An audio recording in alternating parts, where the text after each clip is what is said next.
Olá, você está no canal da Igreja do Nazareno Paraíso. Você é bem-vindo, queremos que você volte sempre a estar conosco. Logo mais eu vou falar a respeito de testemunho da fé. Testemunho a respeito de Jesus, testemunho da sua ressurreição, testemunho das coisas que nós temos visto e ouvido. Você, ao dar testemunho, vai descobrir que a abundante graça do Senhor é sobre a sua vida. Acompanhe-nos, siga-nos, curta as mensagens no Instagram, no YouTube e no Facebook. Esteja conosco o tempo todo, divulgue, mande adiante essas mensagens e Deus o abençoe. Até daqui a pouco.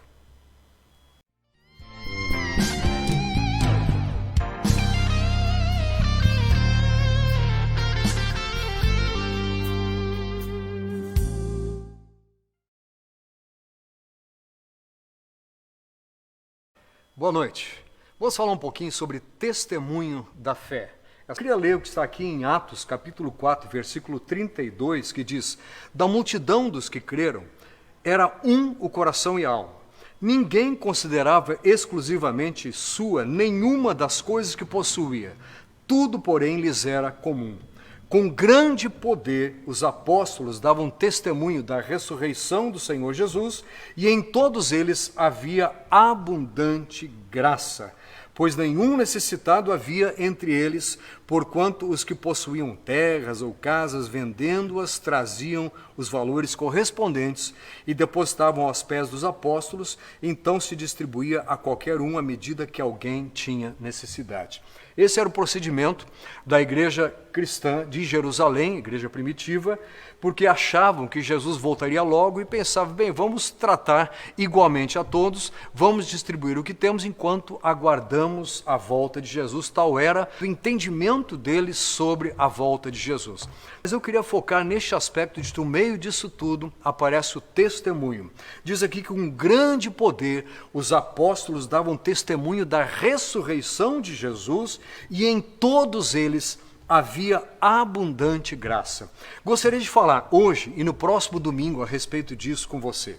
Sobre a necessidade, em primeiro lugar, de nós darmos o nosso testemunho, de qual é o conteúdo deste testemunho, do que é que nós podemos testemunhar e devemos testemunhar, e quais os resultados de nós obedecermos a esta ordem, a este comando, a este envio do Senhor, a este chamado para sermos testemunhas, e esta capacitação, porque a Bíblia diz, recebereis poder e sereis minhas testemunhas ao descer sobre vós o Espírito Santo. Então, por que isso tudo? Nós queremos descobrir os resultados disso tudo na vida da igreja, na vida das famílias da igreja, na sua vida e dentro da sua casa. Primeiro resultado que eu quero focar é esse daqui. Diz que havia abundante graça, e isso está no mesmo contexto em que diz o versículo que eles testemunhavam da sua fé, testemunhavam da ressurreição de Jesus. Gostaria de dizer para você que quando nas suas palavras, quando na sua fala, quando no seu procedimento está a influência, o resultado da ressurreição de Jesus e a verdade de ele ter ressuscitado, quando você conta sobre isso para as pessoas, a abundante graça do Senhor se faz presente, ela visita a sua vida, visita a sua casa. Você está precisando de mais graça? Tem até um hino que diz, dá-nos mais graça, Senhor. Você está querendo que a graça do Senhor seja abundante sobre a sua vida?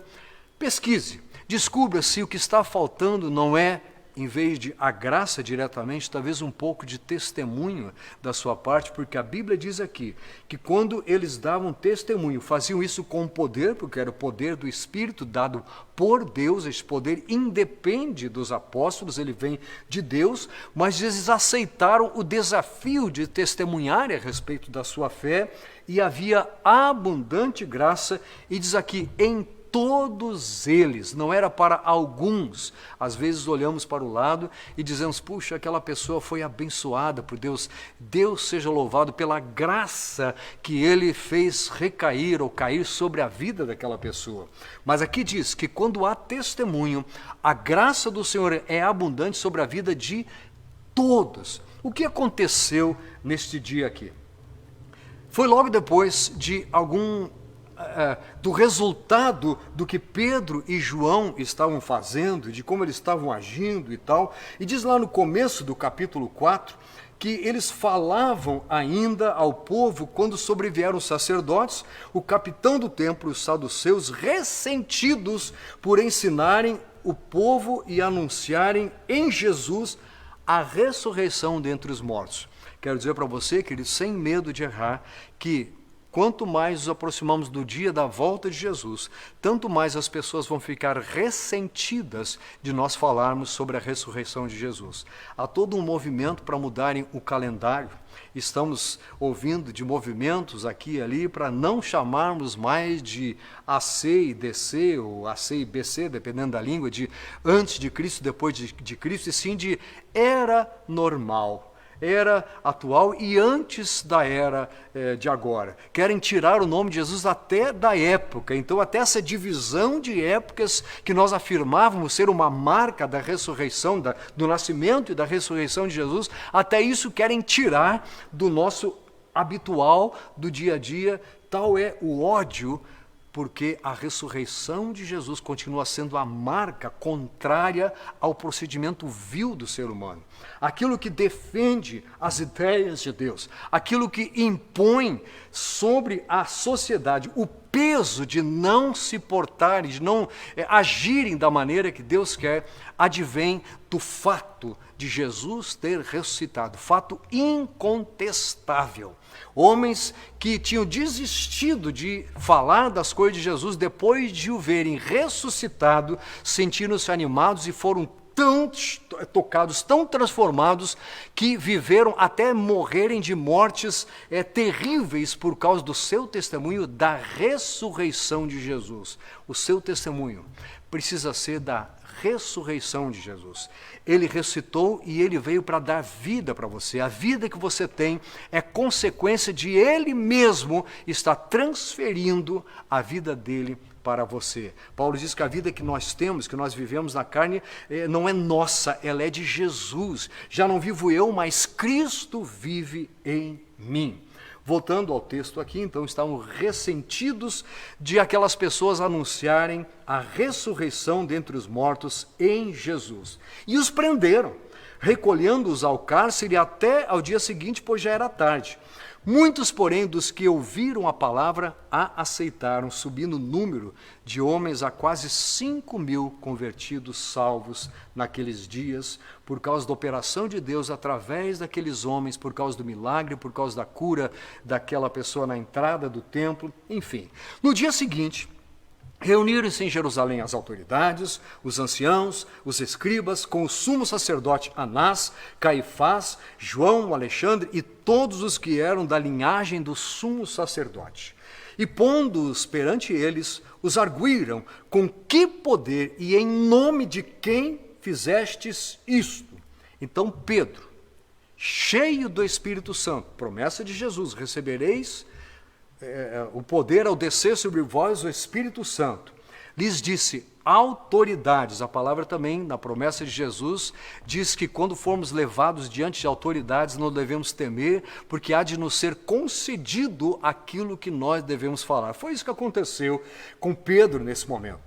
Autoridades do povo e anciãos, visto que hoje somos interrogados a propósito do benefício feito a um homem enfermo e do modo por que foi curado, tomai conhecimento, vós todos e todo o povo de Israel, de que em nome de Jesus Cristo, o Nazareno, a quem vós crucificastes e a quem Deus ressuscitou dentre os mortos, sim, em seu nome é que este está curado perante vós. O seu testemunho precisa ser não das coisas que você é capaz, das coisas que você faz, das coisas que você ganhou, mas das coisas que Jesus, o Nazareno, como ele diz aqui, tem feito em sua vida e através da sua vida. É disso que eles falam com grande poder, e o resultado, lembra, é a graça abundante do Senhor sobre a vida de todos eles. Este Jesus é pedra, rejeitada por vós, os construtores, a qual se tornou a pedra angular, a principal, a pedra de esquina. E não há salvação em nenhum outro, porque abaixo do céu não existe nenhum outro nome, dado entre os homens, pelo qual importa que sejamos salvos. Terceira coisa do seu testemunho: além de ser do poder, no poder do Espírito, além de ser da ressurreição de Jesus, além de ser disso tudo, desta forma, tem que falar do nome de Jesus e de que há salvação em Jesus. O seu testemunho contém, e ele precisa ser falado desta forma, tem que conter a salvação exclusivamente no nome de Jesus. Não é no nome da sua igreja, da sua religião, não é no nome das coisas que você faz, até mesmo talvez dentro da igreja que você frequenta, mas é em um único nome, o nome do Senhor Jesus, o nome dado acima de todos os outros nomes, o único pelo qual importa que sejamos salvos. Ao verem a intrepidez de Pedro e João, pescadores, homens comuns, sabendo que eram homens iletrados e incultos, admiraram-se e reconheceram que haviam eles estado com Jesus. O seu testemunho é o que vai admirar as pessoas. Não é o que você é, o que você conseguiu, o que você obteve, o que você ganhou, mas o que o Senhor tem feito na sua vida e através da sua vida. Estas transformações não podem ser escondidas e ninguém pode negar. Admiraram-se porque viram que era impossível que aquelas coisas estivessem acontecendo através daqueles homens conhecidos por eles. Quero dizer para você que os seus vizinhos o conhecem, a sua família conhece você. E, enfim, os próximos de você, os seus colegas conhecem. E quando virem a transformação operada pelo Espírito de Deus, pelo poder de Deus, pela salvação no nome de Jesus que entrou, aí sim vão ficar admirados e convencidos de que existe um Deus e de que esse Deus se importa com todo ser humano. E que todo ser humano que o aceita e que o recebe pode receber a graça abundante dele sobre a sua vida. Vendo com eles o homem que fora curado, nada tinham o que dizer, em contrário. E mandando-os sair do sinédrio, consultavam entre si, dizendo: que faremos com estes homens? Pois, na verdade, é manifesto a todos os habitantes de Jerusalém que um sinal notório foi feito por eles e não o podemos negar. O seu testemunho não poderá ser negado por ninguém. Podem negar muitas outras coisas, que você conseguiu alguma coisa porque Deus deu, que você chegou a alguma coisa porque Deus fez, mas o seu testemunho, a transformação da sua vida, não há como negar, porque pessoas conhecem você antes e vão conhecer você depois. Eles conheciam aquele que estava assentado lá na porta do templo e sabiam quem havia sido aquele homem que por tanto tempo estivera ali, e eles viram a transformação, não havia como negar, e assim é o testemunho verdadeiro que Deus quer que você dê. Mas para que não haja maior divulgação entre o povo, ameacemo-los para não mais falarem neste nome a quem quer que seja. Olha só, a sociedade, os governos, as autoridades, qualquer regime político que seja, eles não vão se preocupar se você falar da sua capacidade, do que você tem feito, de quanto você pode ajudar, mas quando você começar a insinuar, a colocar no meio e a dizer que tudo isso é porque Deus tem possibilitado na sua vida e é por causa do nome de Jesus que está presente na sua vida, isso vai fazer com que queiram que você se cale. A sociedade não gosta disso. Ela gosta de valorizar o homem, o ser humano. Quer valorizar alguns, quer fazer o ser humano e algumas pessoas crescerem.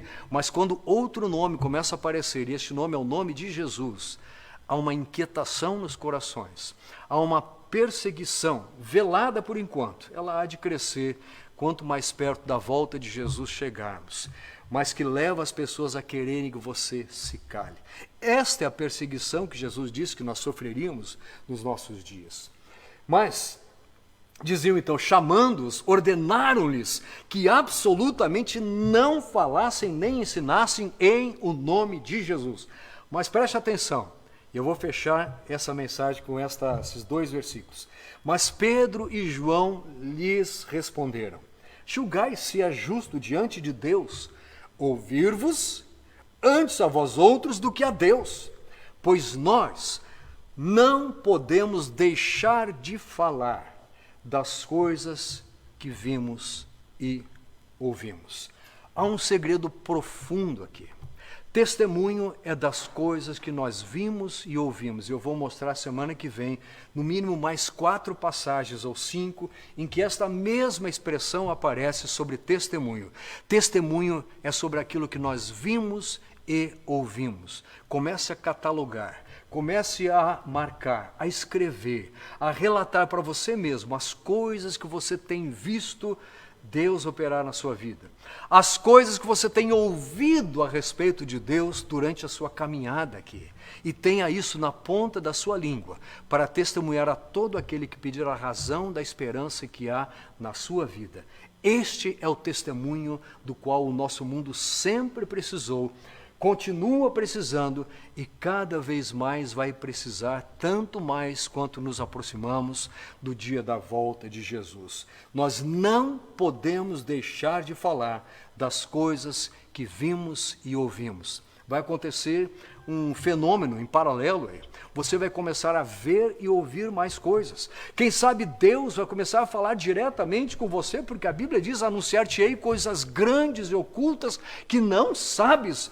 Mas eu entendo, pela palavra de Deus, fazendo uma boa exegese do texto, que quando eu me predisponho a testemunhar de Jesus, no poder do Espírito Santo, das coisas que eu tenho visto e ouvido, tanto mais Deus vai operar coisas na minha vida, através da minha vida, no meio aonde eu estou, para que eu veja e ouça mais e mais deste Deus maravilhoso, do seu poder, da sua graça abundante, que eu posso provar todos os dias na minha vida. Eu quero que esta graça seja real na sua vida.